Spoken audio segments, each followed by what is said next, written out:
오늘 여러분께 전할 설교 말씀의 제목은 위정자들을 위해 기도하라입니다. 오늘 설교 말씀은 우리가 대통령을 끝까지 지지해야 하는가, 탄핵에 찬성하거나 반대해야 하는가, 여당이 옳은가 혹은 야당이 옳은가와 같은 정치적 논쟁을 다루기 위해서 준비하지 않았습니다.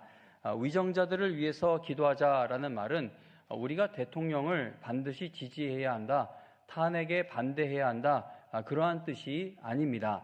오늘 이 설교는 지난 2016년 12월 박근혜 대통령이 탄핵될 것이 거의 확실해 보였을 당시 주일 예배 시간에 전했던 말씀입니다.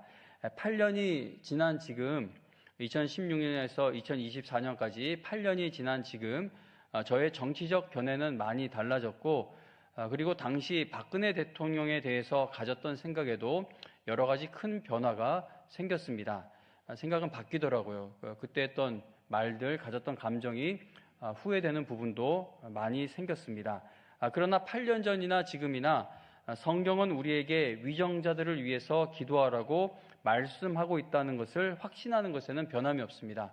어떤 저의 정치적 견해, 이런 생각, 이거는 8년 동안 많이 바뀌었지만 성경에 보니 위정자들을 기도하는 것이 교회와 성도의 사명이구나, 이것에 대해서는 8년 전이나 지금이나 변한 것이 없다는 겁니다. 그래서 하나님의 말씀을 따라 우리가 위정자들을 위해서 함께 기도할 수 있기를 간절하게 바라며 8년 전에 전했던 말씀을 오늘 다시 한 번 더 전하려고 합니다. 지난 2016년 12월 박근혜 대통령에 대한 비판이 아주 거세지고 있던 시기에 신문에서 한 사진을 보았습니다. 그 사진에는 어른들과 함께 집회에 참석한 아이들이 정치인들의 얼굴이 그려진, 대통령 얼굴이 그려진 공을 발로 차고 있는 모습이 담겨 있었습니다. 그리고 아이들이 대통령을 조롱하는 내용의 글을 읽자 어른들이 박수를 치며 환호하는 장면을 뉴스에서 보았던 것이 기억납니다. 그러한 모습을 보며 만일 우리 집 아이들 역시 잘못을 저지른 위정자의 얼굴이 그려진 공을 나도 발로 차고 싶다라고 저에게 말한다면, 나는 하나님을 믿는 부모로서, 하나님을 믿는 사람으로서 어떤 결정을 내려야 할까라는 고민을 하게 되었습니다. 저는 우리 아이들에게 대통령이나 위정자들이 어떤 잘못을 했는지에 대해서 말해주는 것이 전혀 불편하지 않습니다. 이번에도 이 계엄령 선포되고 그 이후에 뉴스들을 계속 보니까 뒤에 아이들이 와서 저건 뭐야? 아빠 대통령이 무슨 일을 했는데 물어봤을 때 대통령이 돌이킬 수 없는 이런 큰 잘못을 했어, 이렇게 설명을 해줍니다. 그래서 대통령이 무엇을 잘못했는지 아이들에게 말해주는 것에 있어서 불편함이 없습니다. 그러나 대통령이 잘못한 것이 확실하여 너무나도 화가 나게 되었을 때 위정자를 저주하는 마음을 갖는 것이, 그들의 얼굴이 그려진 공을 발로 차고 싶은 마음이 생기는 것이 과연 하나님을 믿는 사람으로서 괜찮은 모습인가에 대해 깊이 고민하게 되었다는 겁니다. 전광훈 목사처럼 위정자를 향해 욕을 하고 막말을 퍼붓는 것이 정말 성도로서 보여도 괜찮은 모습인가, 그 일에 대해 깊이 고민을 하게 된다는 것이죠.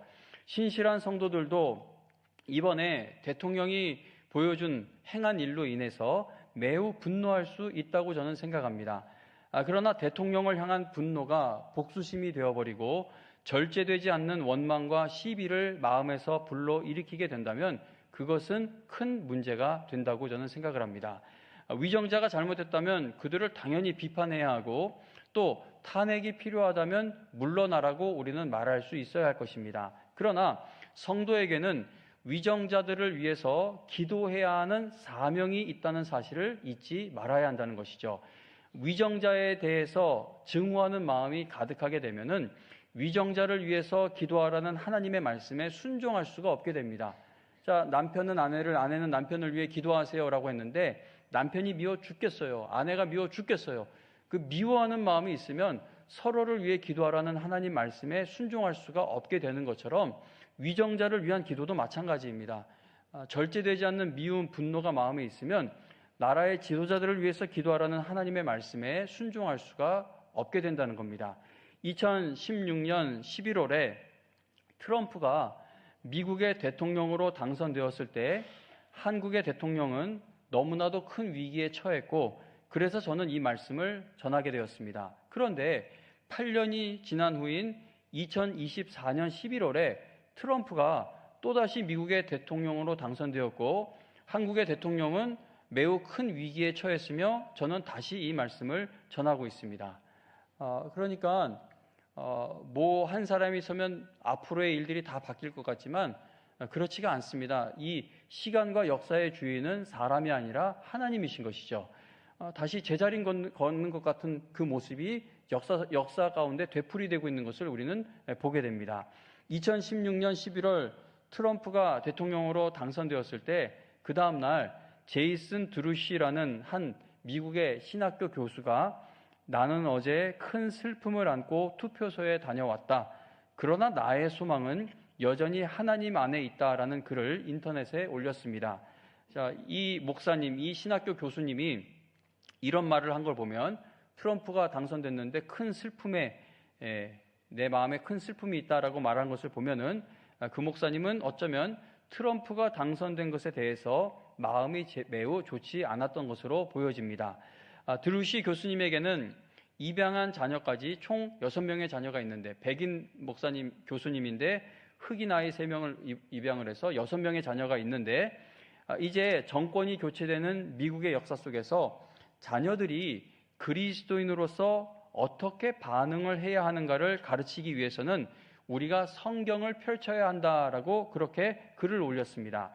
드루시 교수는 크리스천 부모가 대통령과 위정자들에 대해서 자녀들과 함께 기도하기 위해서는 꼭 기억해야 할 것 5가지가 있다라고 그렇게 말을 하면서 그 내용을 글로 올렸는데, 여러분들께도 이 내용을 5가지를 읽어드리려고 합니다.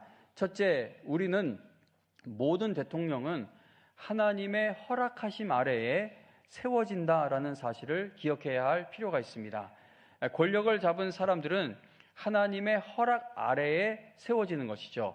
하나님께서 세상의 권력자들을 지지하신다는 말씀이 아니라, 하나님이 지금 윤 대통령님을 지지하고 있다라는 그런 말이 아니라, 이 세상은 권력을 가진 사람들에 의해 운영되지 않는다는 것을 의미합니다.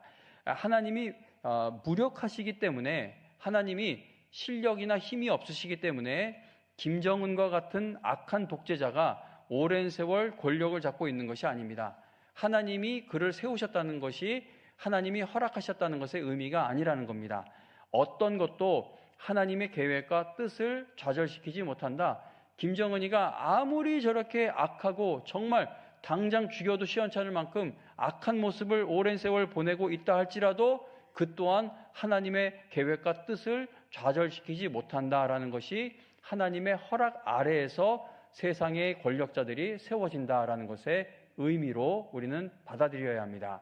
시편 115편 3절에 보면 시편 기자는 오직 우리 하나님은 하늘에 계셔서 원하시는 모든 것을 행하셨나이다 라고 고백합니다.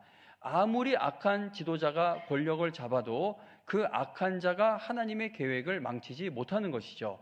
요셉을 생각해 보시기 바랍니다.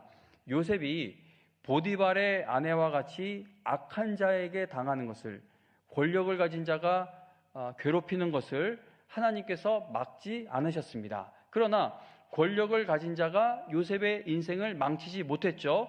오히려 요셉은 권력 앞에서 무력하고 억울한 일을 당하는 그 과정을 통해 하나님의 말씀이 이루어져 가는 일에 끝까지 쓰임받게 된 것을 우리는 기억합니다. 다니엘서 2장 21절에 보면 다니엘은 하나님은 때와 계절을 바꾸시며 왕들을 패하시고 왕들을 세우신다라고 말합니다.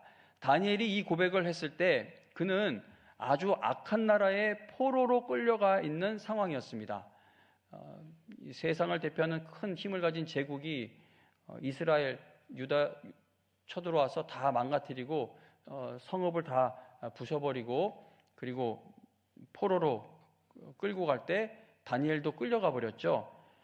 다니엘은 자기 나라를 그렇게 처참하게 망가뜨린 악한 왕을 섬겨야 하는 상황에 있었습니다. 다니엘이 그러한 상황에서도 다니엘서 2장에서 하나님께서 왕들을 세우시고 패하신다는 믿음의 고백을 드린 겁니다. 그러나 바로 이어지는 다니엘서 3장에는 그의 세 친구가 우상 숭배를 거부했다는 이유로 풀무불에 던져지는 너무나도 두려운 시련을 겪게 됩니다.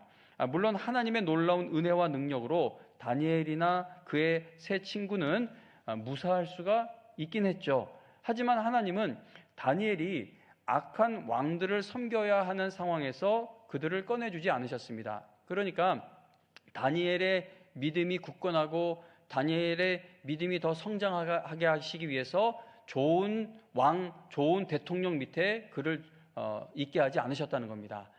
계속 정권은 바뀌고 제국은 바뀌고 왕들은 바뀌지만 악한 왕들이에요. 근데 하나님께서는 그러한 사람들 밑에 다니엘이 있게 하셨다는 겁니다. 그럼에도 불구하고 악한 왕들은 다니엘이 하나님의 계획 속에서 쓰임받는 것을 조금도 변경시키지 못했던 것을 우리는 보게 됩니다. 오히려 다니엘이 섬겼던 왕들 중에 하나인 느부갓네살 왕은 정말 교만했죠. 자기 밑으로만 있지 위로는 없어요. 자기가 최고인 왕이었는데, 그런데 느부갓네살은 하나님의 권세는 영원한 권세요 그 나라는 대대에 이르리로다라는 고백을 하게 됩니다. 그래서 모든 대통령은, 이 위정자는 하나님의 허락하심 아래에 세워진다라는 사실을 우리가 기억할 필요가 있습니다. 둘째, 하나님께서 우리에게 통치자들과 권세 잡은 자들, 즉 위정자들을 존경하고 그들에게 순종해야 한다라고 말씀하신 것을 기억해야 합니다. 로마서 13장 1절 2절에 보면은요, 각 사람은 위에 있는 권세들에게 복종하라. 권세는 하나님으로부터 나지 않음이 없나니 모든 권세는 다 하나님께서 정하신 바라. 그러므로 권세를 거스르는 자는 하나님의 명을 거스름이니 거스르는 자들은 심판을 자취하리라 라고 말씀합니다. 베드로전서 2장 13절 14절에서는 인간의 모든 제도를 주를 위하여 순종하되 혹은 위에 있는 왕이나 혹은 그가 악행하는 자를 징벌하고 선행하는 자를 포상하기 위하여 보낸 총독에게 하라라고 말씀합니다. 한 곳 더 읽어드리자면 디도서 3장 1절에서는 통치자들과 권세 잡은 자들에게 복종하며 순종하라고 말씀합니다. 이렇게 성경은 우리가 위정자들에게 순종해야 한다고 말씀하고 있다는 것이죠.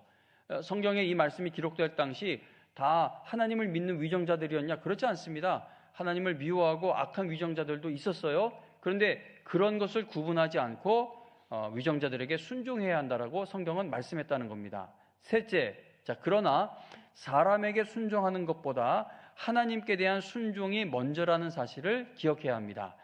위정자들에게 순종하는 것은 하나님의 말씀과 충돌하지 않는 범위에서 이루어져야 한다는 것이죠. 사도행전 5장 29절에 보면은 베드로와 사도들이 사람보다 하나님께 순종하는 것이 마땅하니라라고 말씀합니다. 그러니까 성경에서 위정자들에게, 임금에게, 왕에게 순종하라고 하지만 그들에게 순종하는 것이 하나님의 말씀에 불순종하는 것이 되어버릴 경우에는 하나님 말씀에 순종하는 것을 택해야 한다는 겁니다. 요셉, 다니엘, 바울과 같은 인물들을 보면 그들은 세상의 악한 권력에 반기를 들지 않았습니다. 너무나 악한 왕이구나, 악한 정권이구나, 내가 군대를 일으켜야겠다, 쿠데타를 일으켜야겠다, 그런 식으로 뒤집지 않았습니다. 그러나 그들은 하나님의 말씀을 어기지 않는 범위까지만 권력에 복종하는 모습을 우리에게 보여줍니다.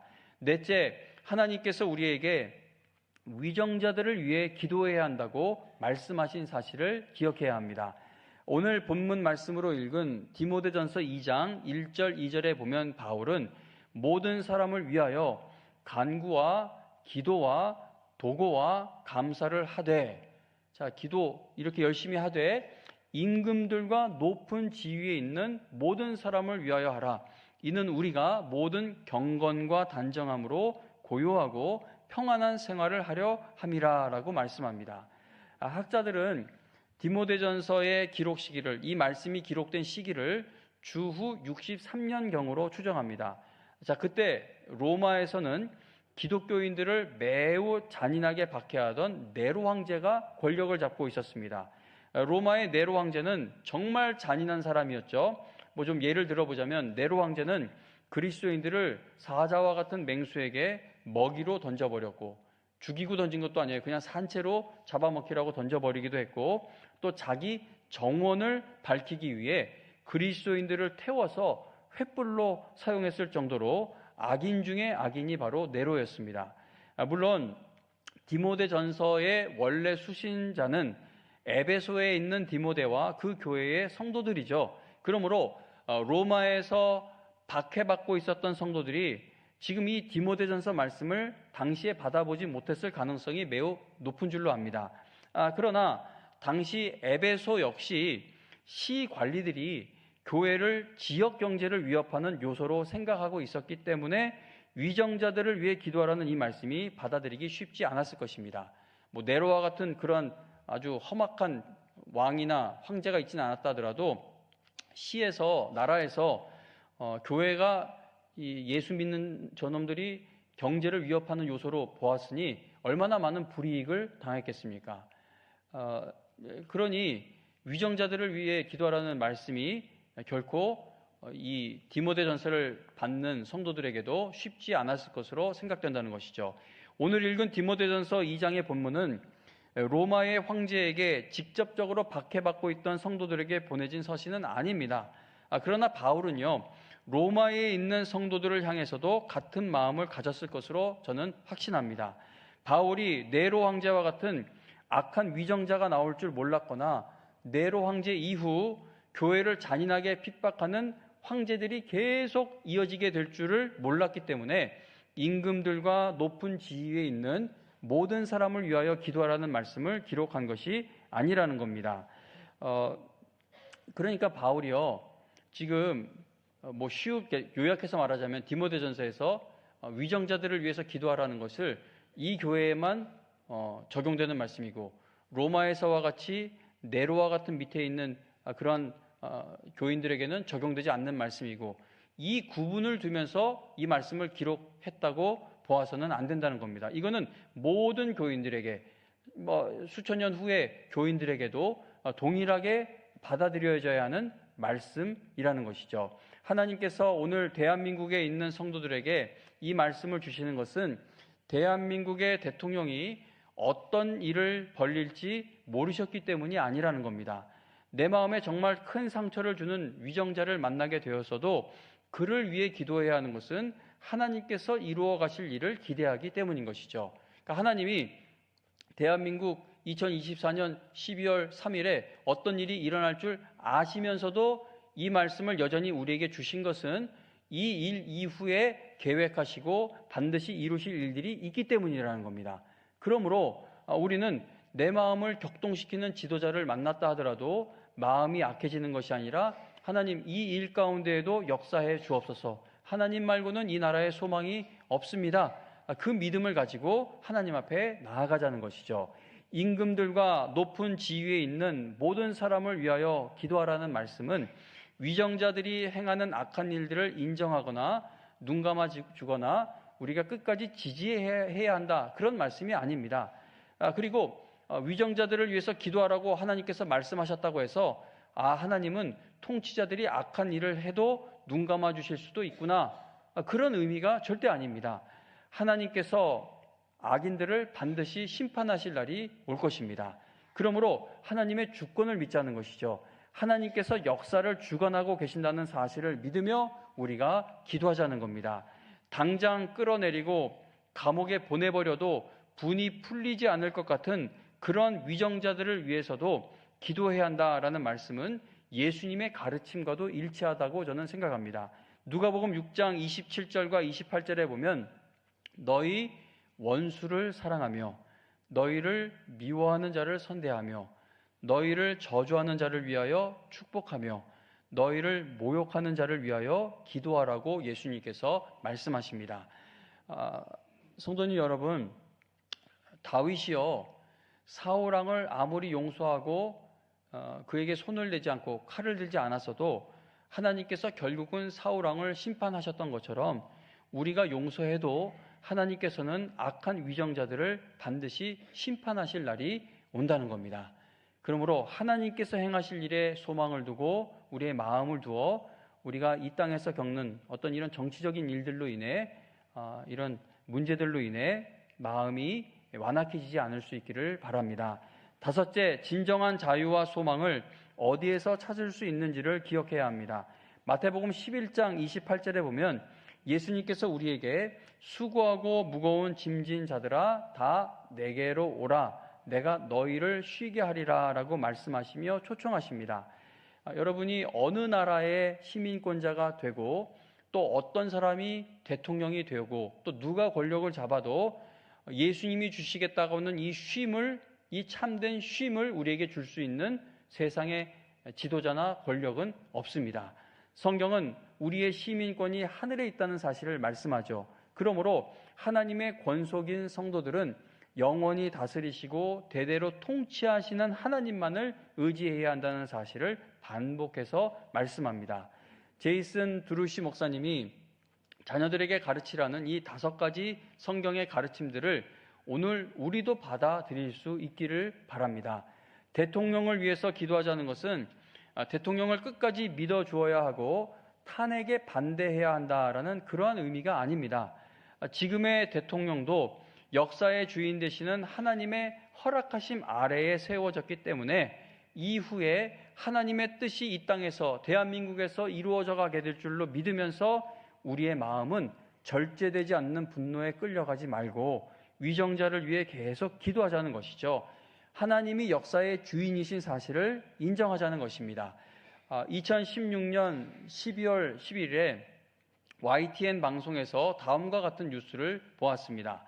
영국의 공영방송인 BBC가 박근혜 대통령의 탄핵안 가결을 보도하면서 강아지 게이트라고 언급했다고 합니다. BBC는 2016년 12월 9일에 탄핵당한 박근혜, 강아지가 한국의 대통령을 끌어내렸나라는 제목의 기사를 보도했습니다. 왜냐하면 고영태 WK 전 이사가 국회 청문회에 나와서 최순실의 딸 정유라의 강아지 때문에 최순실과 다툼이 있었다라고 밝혔기 때문입니다. BBC는 고영태의 해당 발언을 언급하면서 그때부터 그들의 사이가 틀어졌고 이에 화가 난 고영태가 최순실과 박 대통령의 관계를 폭로하기로 했다라고 그렇게 밝혔습니다. BBC는 또 이를 강아지 게이트라고 칭하며 현재 대한민국을 뒤덮은 박근혜 최순실 게이트의 발단이라고 전하기도 했습니다.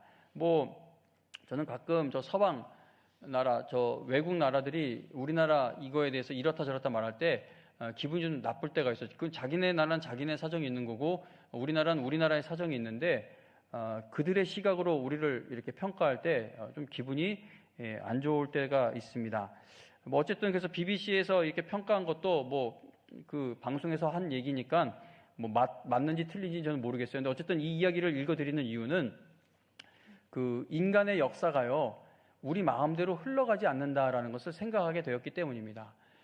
그 박정희 대통령을 정말 증오하고 박근혜 씨가 대통령 되는 것을 정말 싫어해서 그걸 막으려고 했던 수많은 실력 있는 사람들이 얼마나 많았습니까? 그리고 박근혜 대통령을 끌어내리려고 했던 사람들이 얼마나 많았습니까? 다 쟁쟁한 사람들이 그 일을 평생의 마음에 품고 있는 한을 쏟아내는 것처럼 그러한 증오를 보이기도 했죠. 그런데 이 BBC 방송에 보니까 개 한 마리 때문에 다툼이 일어난 것으로 인해 이 일이 시작된 것으로 그렇게 또 해석을 하기도 하지 않습니까? 그래서 역사는요, 인간이 이루어가는 것 같지만 힘이 있는 인간이 뭔가 시작하게 하는 것 같지만 사실 우리 마음대로 흘러가지 않는다는 겁니다. 만일 지금의 대통령을 위해서는 절대 기도하지 못하겠다고 하신다면 그 다음 대통령을 위해서는 기도하실 수 있겠습니까? 2016년부터 2024년 지금까지 여러 명의 대통령을 우리가 거쳤는데 그 중에 누구를 위해 기도할 수 있었겠습니까? 만약에 지금의 대통령을 위해서 기도할 수 없다면 죽는 날까지 몇 번의 대통령을 더 만날지 우리는 알 수 없지만 그 앞으로 올 대통령들을 위해서는 하나님 말씀에 순종하며 기도하실 수 있겠느냐는 겁니다. 내 마음에 드는 사람이 위정자가 되어야 그를 위해서 기도할 수 있다라고 하는 것은 하나님의 주권과 섭리를 인정하지 않는 것과 같다는 겁니다. 근데 성도님 여러분, 이 발언이 너무 위험하면 뭐 영상을 지워버리면 되니까, 그리고 여러분들이 그러지 않았냐 그러면 나 기억이 안 난다고 하면 되니까, 제가 대통령을 위해서 기도하자고 할 때 이 말을 하면서도 저는 한국교회에 갖는 불만이 있는 사람입니다. 그 부활절 연합예배나 지난달에 있었나요? 그 조찬기도회, 그 나라를 위한, 국가를 위한 조찬기도회 때나 대형 교회와 그래도 우리나라에서 정말 기독교계를 부흥시킨 원로급 되는 목사님들이 대통령을 그 예배에 모시고 그 강단에 세워서 연설을 하게 하는 건 저는 이해가 되지도 않고 납득도 되지 않습니다. 저는 그러한 의미로 대통령을 위해 기도하자는 것이 아닙니다. 11월에도 그 조찬기도회에 대통령을 모시고 신라호텔 그 큰 강당 그거 얼마나 비싸요? 그것도 그냥 조찬기도회면 교회에서 모여서 기도를 하면 되지. 왜 그 돈을 모여서 최고의 호텔에 그 비싼 돈을 들여서 모여서 그게 뭐예요? 정치인들 다 앉혀놓고 죄송합니다. 이건 뭐 개인적인 의견일 수가 있어요. 제가 이 말을 꺼내는 거는 11월 말에 조찬기도에 나오고 대통령을 위해 기도하고 대통령이 나와서 그 한국에 내놓으라는 그 교회들, 목사들 앞에서 그렇게 연설을 하고 12월에 이런 일이 일어났다면 그러면 그 원로급 되는 목사님들과 대형교회 목사님들은 한번 우리 한국교회의 모습을 되돌아볼 필요가 있지 않나 저는 생각을 합니다. 이게 뭐예요? 한국의 그 능력 있는 목사들이 대통령을 모시고 부활절 예배도 그렇게 드리고 앞에 말도 하게 하고 위에서 막 안수기도 해주고 앞에 나와서 조찬기도회 때 그렇게 하게 했는데 바로 이런 일이 터졌다면 과연 교회가 바르게 가고 있는가 생각해 볼 필요가 있지 않나 저는 생각합니다. 뭐 저 같은 사람이 근데 뭐라고요, 그죠? 교회 이만한 교회 문제도 해결을 하지 못하고 있고 저분들은 정말 비아냥거림이 아니라 죄송해요, 얼굴 생긴 게 이래서 가끔 오해를 하는데 비아냥거림이 아니라 진심으로 제가 존경할 만한 원로급 되는 목사님들이시고 대형 교회들인데 근데 이렇게 했을 때 이런 사태가 벌어졌다면 이제는 좀 다 쟁쟁하신 분들이니까 한국 교회를 이끌어 가시는 분들이니까 좀 돌아볼 필요가 있지 않나 그렇게 생각해요. 마음이 너무 아파요. 이게 뭡니까? 다시 오늘 말씀으로 돌아오자면요. 내 마음에 드는 사람이 위정자가 되어야 그를 위해 기도할 수 있다고 하는 것은 하나님의 주권과 섭리를 인정하지 않는 것과 같습니다. 하나님이 역사의 주인이시며 하나님은 지금도 하나님의 뜻을 다 이루어 가고 계심을 믿는다면 대통령이 아무리 미워도 그를 위해 기도해야 합니다. 윤석열 씨를 위해 기도하는 것이 아니라 아직은 대통령이니까 윤석열 대통령을 위해 기도해야 하는 것이 우리가 해야 하는 일이라는 것이죠. 다음에 누가 정권을 잡아도 그가 성경에 반대되는 일을 행하라고 명령하지 않는 이상 그 위정자를 위해 우리는 기도하기로 지금부터 결심을 내려야 한다는 겁니다. 다윗이 사울 왕의 행동이 옳았기 때문에 사울에게 복수하지 않았고 그를 계속 살려주었던 것이 아닙니다. 다윗은요, 그런 미친 인간을 왕으로 만나게 하신 하나님의 뜻을 알기 위해 몸부림을 친 겁니다. 얼마나 괴로워했어요. 밤에 침대가 다 젖을 정도로 울었습니다. 그럼에도 사울에게 손을 대지 않은 것은 저런 미친 인간을 나에게 왕이 되는 사람으로 만나게 하신 하나님의 뜻은 무엇인가? 그것을 알기를 원한 것이죠. 다윗은 사울 왕의 행동이 얼마나 악하고 잘못되었는지 공개적으로 지적을 하기도 했죠. 심지어 사울에게 하나님이 당신을 심판하실 것이라고 강력하게 항의하기도 했습니다. 다윗은 사울 왕의 생각이나 행동에 절대 동의하지 않았던 것입니다. 그러면서도 다윗이 사울에게 직접 칼을 들거나 복수하지 않는 절제력을 지킬 수 있었던 것은 그 악한 사람도 하나님께서 세우신 왕이라고 믿었기 때문입니다. 찬송가 580장에 삼천리 반도 금수강산이라는 제목의 찬송이 있습니다. 이 찬송은 독립운동가 남궁옥 선생이 1922년에 작사한 찬송가입니다. 그분은 우리 민족이 일제 침략 아래에서 갖은 수모를 겪을 때 이 찬송의 가사를 지었습니다. 가사 내용에는 나라에 대한 애국심이 차고 넘치죠. 삼천리 반도 금수강산, 하나님이 우리에게 주신 동산, 일하러 가세 일하러가 삼천리 강산 위에 하나님의 명령을 받았으니 반도강산에 일하러 가세라는 내용의 찬송가입니다. 이 노래는 당시 금방 유명해져서 민족의 가슴에 깊이 스며들었고 찬송가에 정식으로 편입되어 방방곡곡에 울려 퍼졌습니다. 이 찬송은 나라를 잃은 민족에게 큰 경각심을 불어넣었을 뿐 아니라 당시 우리나라를 지배하고 있던 일제 당국에게 두려움을 안겨주었다고 합니다. 그래서 일제는 1937년 3월에 이 찬송을 부르지 못하도록 금지령까지 내리게 됩니다. 곡의 주된 내용은 하나님이 주신 아름다운 금수강산에 할 일이 많으니 일하러 가자는 것입니다. 작사자 남궁옥 선생은 본래 양반집 가문에서 태어났으나 불행하게도 아버지를 일찍 여의고 홀어머니의 슬하에서 정말 많은 고생을 하며 성장했다고 합니다. 그러니까 역사적으로 최악일 때 또 매우 열악한 가정 환경에서 자랐지만 하나님을 믿는 사람은 그러한 때에도 역사를 주관하시는 하나님을 바라보면서 하나님이 주신 이 동산에 일하러 가세라고 찬양하며 기도할 수 있다는 겁니다. 그리스도인들은 자녀들에게 우리나라를요 희망 없는 나라로 가르치면은 안 된다고 저는 생각합니다. 희망이 없어 보이는 것이 사실이고 현실이지만 너무나 화가 나는 것이 많은 것이 사실이지만 하나님이 역사의 주인이시기 때문에 그래도 우리에게는 이 민족에게는 이 나라에는 희망과 소망이 있다고 가르치며 우리 자녀들과 함께 나라와 위정자들을 위해 기도할 수 있기를 바랍니다. 여러분, 대한민국을 왜 헬조선이라고 부릅니까? 그런 막말이 어디 있습니까? 삼천리 반도 금수강산은 하나님께서 주신 동산입니다. 빼앗겼던 나라를 되찾게 해주신 하나님, 전쟁으로 인해 완전히 폐허가 되어버린 나라가 단지 재건되는 것을 넘어 부강한 나라가 되도록 세워주신 하나님께서 대한민국을 계속 긍휼히 여겨 주시기를 위해 우리가 함께 기도할 수 있기를 바랍니다.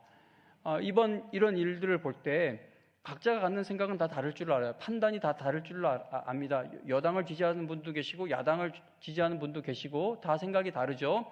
그러나 위정자를 위해 기도하라는 이 하나님의 말씀 앞에서 우리의 고집을 내려놓고 미움을 내려놓고 우리가 기도할 수 있기를 바란다는 겁니다. 성도님 여러분, 우리가 대통령과 위정자들을 혹독하게 비판하기에 앞서 나라를 위해 또 위정자들을 위해 그동안 얼마나 기도해 왔는가를 먼저 생각해 볼 수 있기를 바랍니다. 우리는 그동안 이러한 하나님의 말씀에 얼마나 순종해 왔습니까? 지금의 대통령과 위정자들을 위해 기도해야 하고 그리고 다음 정권에서 누가 대통령이 되고 또 권력을 잡던 그때 가서도 그들을 위해 기도하겠다고 지금 결심할 수 있기를 바랍니다. 돌아가신 김준곤 목사님의 대한민국을 위한 기도문을 들어보신 분들이 많으실 줄로 압니다. 김준곤 목사님이 나이가 많을 때 어느 한 집회에서 힘을 다해 설교 말씀을 전했습니다. 근데 김준곤 목사님은 완전히 좌쪽에 있는 분들에게는 좀 미움을 많이 받는 분이죠. 왜냐하면 워낙 반공을 이야기하고 또 애국을 이렇게 이야기했던 목사님이다 보니까 미움을 많이 받긴 하는데, 근데 이분이 연세가 많은 나이대에 어느 한 집회에서 힘을 다해 설교 말씀을 전했습니다. 이제 설교가 말씀을 전하다가 너무 힘드니까 그만하자고 이제 속이 막 울렁거린다라고 하더니 이제 의자에 앉아서 나라를 위해 기도하기 시작하는데 그 기도문의 한 부분을 제가 읽어드릴게요. 이거 수십 년 전 기도문입니다. 이게 막 그 영상이 흑백인 거 보면은 꽤 한 뭐 20, 30년, 30년도 전에 그런 20년, 최소 20년에서 30년도 된 그런 그때의 기도가 아닌가 생각이 되는데 수십 년 전 김준곤 목사님이 나라를 위해 이러한 기도를 드렸습니다. 주여, 민족의 가슴마다 피 묻은 그리스도를 심어 이 땅에 푸르고 푸른 그리스도의 계절이 오게 해 주십시오. 가정마다 이 집의 주인은 그리스도라고 고백하게 해 주십시오. 길에 있는 할머니들이 성경을 펴놓고 예수를 믿으라고 말하게 해 주십시오. 두 남녀가 데이트를 하면서도 예수님으로 이야기꽃을 피우게 해 주십시오. 두메 마을 산골 우물가에 여인들이 모여서도 찬송하게 해 주십시오. 학교에서도 아무의 강요도 없이 예수 그리스도의 이름으로 기도하고 공부하게 해 주십시오. 국회의원들이 출세하려고 국회의원이 되었지만 여기저기에서 회개하고 금식하고 기도하고 하나님 앞에 무릎 꿇는 국회가 되게 하시고, 법을 제정할 때에 주님의 뜻인지 물어보게 하시고, 신자들이 전부 합심해서 기도하여 대통령이 옳게 당선이 되면 그가 무릎을 꿇은 후에 주여 나는 당신의 종일 뿐 당신이 나의 대통령입니다라고 고백하게 하소서. 그리고 어머니가 태중에서 아이를 임신했을 때 그 어린이가 무의식 중에도 어머니의 신앙에서, 어머니의 젖줄에서, 숨줄에서, 힘줄에서 어머니에게서 기도를 배우고 믿음을 배우고 말씀을 보고 예수 그리스도의 형상이 태아 때부터 형성되게 하시고, 태어나서는 죽든지 살든지 먹든지 마시든지 주 예수 그리스도의 영광을 위해서 산다고 고백하는 민족이 되게 하시고, 세상 사람들이 이렇게 범죄 없는 한국, 깨끗해진 한국, 복음화된 한국, 성서 한국, 성령 한국, 선교 한국, 수십만 명이 세계로 선교하러 나가고, 이런 한국이 되면 하나님이 우리나라를 반드시 축복해 주십니다. 그리고 이 기도의 또 마지막에 가서는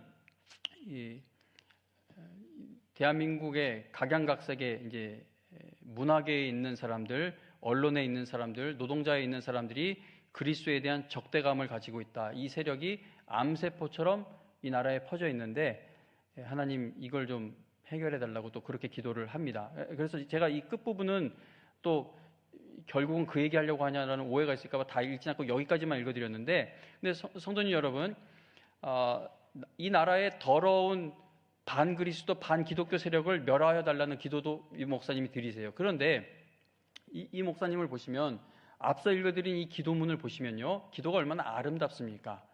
그러니까 제가 말씀드리고 싶은 것은 어떤 분노가 있죠. 이 목사님도 그날 설교 말씀에서 공산당에게 6.25 때 자기 본인 가족이 어떻게 몰살당했는지 처참해요. 그걸 쫙 얘기해 주면서 대한민국의 그 세력이 다시 침투해서는 절대 안 된다라는 것을 이제 이야기를 하면서 우리나라가 이런 나라가 되기를 바란다는 기도를 하신 건데, 그러니까 그런 상처, 그런 분노가 있어도 하나님만을 의지할 때에 이런 아름다운 기도가 나올 수 있다는 겁니다. 성도님 여러분, 나라를 위해 우리가 함께 기도할 수 있길 바랍니다. 대통령의 그 직무 보는 것이 앞으로 어떻게 될지 몰라요. 그죠? 탄핵이 될지 안 될지 아니면 내년에 그만두게 될지 우리는 모르지만, 있는 동안은 여당이, 야당이 그분을 거기에 살려놓는 것이 아니라 하나님이 허락하시는 시간만큼 있는 것이니 윤석열 씨가 아닌 윤석열 대통령을 위해 우리가 기도하는 교회와 성도들이 되기를 바랍니다. 탄핵 집회에 나가려면 나가시고, 아니면 지키자는 집회에 나가려면 나가세요. 그러나 우리가 기도하러 모였을 때는 우리 마음에 응어리지고 원망과 시비가 있는 걸 다 깨트려가며 위정자들을 위해 기도하라는 이 말씀에 함께 순복하며 마음을 모아 기도하는 교회와 성도가 되어야겠습니다. 빼앗겼던 나라를 되찾게 해주셨고, 전쟁으로 완전히 폐허가 되었던 나라를 다시 회복시켜 주신, 이렇게 부흥 강대국 되게 하신 하나님께서 이번 어려움을 왜 돕지 않으시겠습니까? 이번 어려움도 우리가 교회들이 정신 차리고 기도하면 또 하나님만이 아시는 방법으로 이것도 또 잘 해결해 주실 줄로 그렇게 믿습니다. 그래서 너무 마음 아파하지 마시고, 너무 슬퍼하지 마시고, 너무 열받아 하지 마시고, 하나님만을 의지하며 다시 힘을 내어 기도하는 여러분과 제가 될 수 있기를 바랍니다. 나라와 민족과 위정자들을 위해 날마다 기도하는 여러분과 저를 통해 하나님의 거룩하신 뜻이 우리 사랑하는 대한민국에서 날마다 이루어져 가게 되기를 주님의 이름으로 축원합니다.